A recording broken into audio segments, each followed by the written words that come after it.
Hi Gavana Melanie. Today is Tolkien Reading Day. At least when I am filming this, it is Tolkien Reading Day. And the theme of today is service and sacrifice. So I have chosen an excerpt from the Athrabeth, and it's called Athrabeth Finrod Andreth. Now Finrod is a very famous elf. He is the brother of Galadriel. He is one of the loveliest, wisest elves, and he was the first elf to meet men.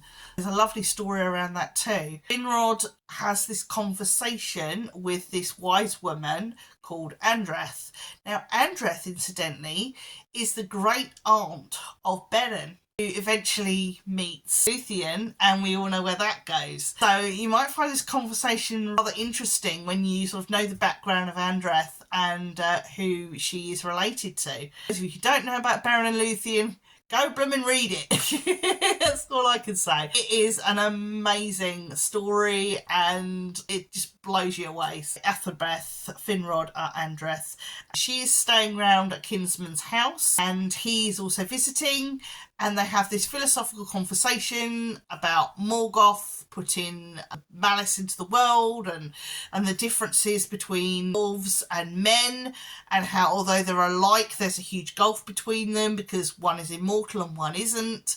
And they're discussing that, where she believes it was Morgoth that made them mortal, where he believes something different. And a lot of fanfickers, this is going to completely blow their minds when everybody does all these sort of elf-human relationships and how they all work out. He has some very good arguments as to why elves and men cannot get together, and elves and men don't get together unless there's a really good reason for it. So basically, as I say, they've been having this conversation about elves and men and fates are different, and then later on, I wouldn't say he confronts her, but he sort of says, yes, I know you and my brother Aegnor had a thing going, and I know that it didn't work out, and we're going to go into that now and to find out why Andreth and Aegnor could not be together. Speak of neither to me, said Andreth.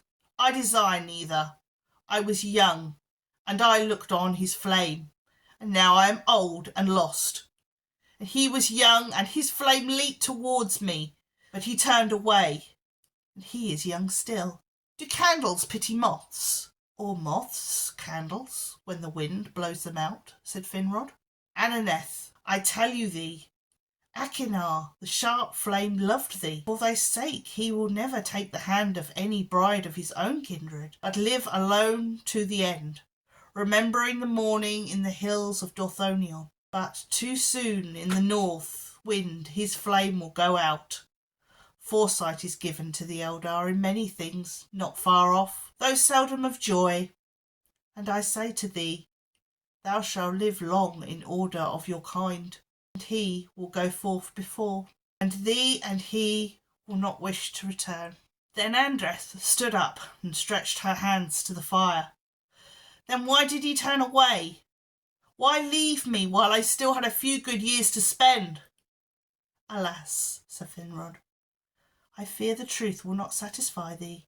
The Eldar have one kind and thee another, and each judges the other by themselves, until they learn as do few.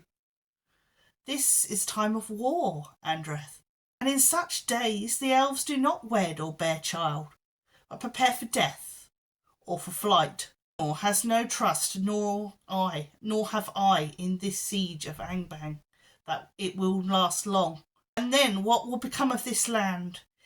If his heart ruled, he would have wished to take thee and flee far away, east or south, forsaking his kin and thine. Love and loyalty hold him to his. What of thee to thine? Thou hast said thyself that there is no escape by flight within the bounds of the world. For 1 year, 1 day of the flame, I would have given all, kin, youth, and hope itself, Ananeth as I am, said Andreth. For that he knew, said Finrod, and he withdrew and did not grasp what lay to his hand. Eldar as he is, for such barters are paid for in anguish that cannot be guessed until it comes, and in ignorance rather than in courage. The Eldar judge that they are made. Nay, Ananeth, if any marriage can be between our kindred and thine, then it shall be for some high purpose of doom. Brief it shall be, and hard at the end. The least cruel fate that could befall would be that death should soon end it. But the end is always cruel for men, said Andreth. I would not have troubled him when my short youth was spent. I would not have hobbled as a hag after his bright feet, when I could no longer run beside him. Maybe not, said Finrod. So you feel now, but do you think of him? He would not have run before thee. He would have stayed at thy side to uphold thee. Then pity thou would have in every hour, pity inescapable, and he would not have thee so shamed. Andreth, Adaneth, the life and love of the Eldar dwells much in memory, and we, if not thee, would rather have a memory that is fair and unfinished than one that goes on to a grievous end. Now he will ever remember thee in the sun of morning, and that last evening by the water of Eluin, in which he saw thy face mirrored with a star caught in thy hair, ever until the north wind brings the night of his flame. Yea, and after that, sitting in the house of Mandos, in the halls of awaiting, until the end of Arda. And what shall I remember? Said she.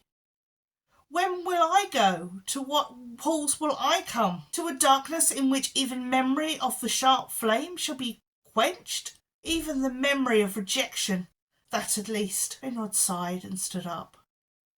The Eldar have no healing words for such thoughts, Adaneth, he said. But would you wish that elves and men had never met? Is the light of the flame, which otherwise you would have never seen, of no worth even now? You believe yourself scorned. Put away at least that thought, which comes out of darkness, and then our speech together will have not been wholly in vain. Farewell. Darkness fell in the room. He took her hand in the light of the fire. Whither you go? She said. North away, he said, to the swords and the siege and the walls of defence. And yet for a while in Beleriand rivers may run clean.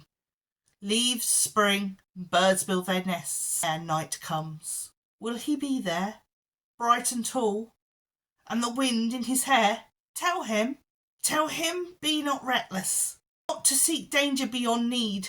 I will tell him, said Finrod, but I might as well tell thee not to weep. He is a warrior, Andreth, and a spirit of wrath. In every stroke he deals, he sees the enemy who long ago did thee this hurt. But you are not for Arda. Whither you go may you find light. Await us there, my brother and me. So that was the Athrabeth. I hope you enjoyed that reading. I do get a little bit choked up towards the end because it is so sad. The idea that two people who love each other can't be together. It's not just because he is an elf and she is mortal. Elves don't only get married and have children during peace. And so he has to leave her. And the more I read it, it's also about her as well, because he's not just fighting Morgoth, he's also protecting the men who are in Beleriand as well. And sort of by default, he's helping her. But of course she doesn't see it that way. He just left her. And she was devastated and she was broken-hearted. And that hurt and that pain she carried with her for years. Obviously he didn't mean to break her heart, but that was a consequence. I suppose rather her heart be broken than she'd be slaughtered by orcs or something like that.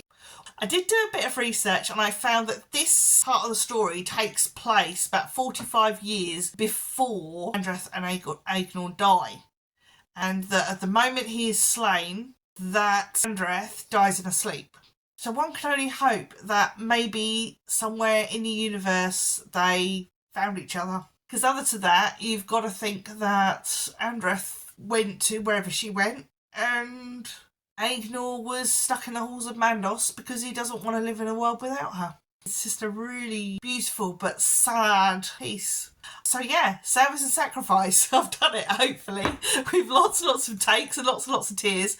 But that's my little contribution, and I hope you enjoyed it. So take care, and bye, Melanie.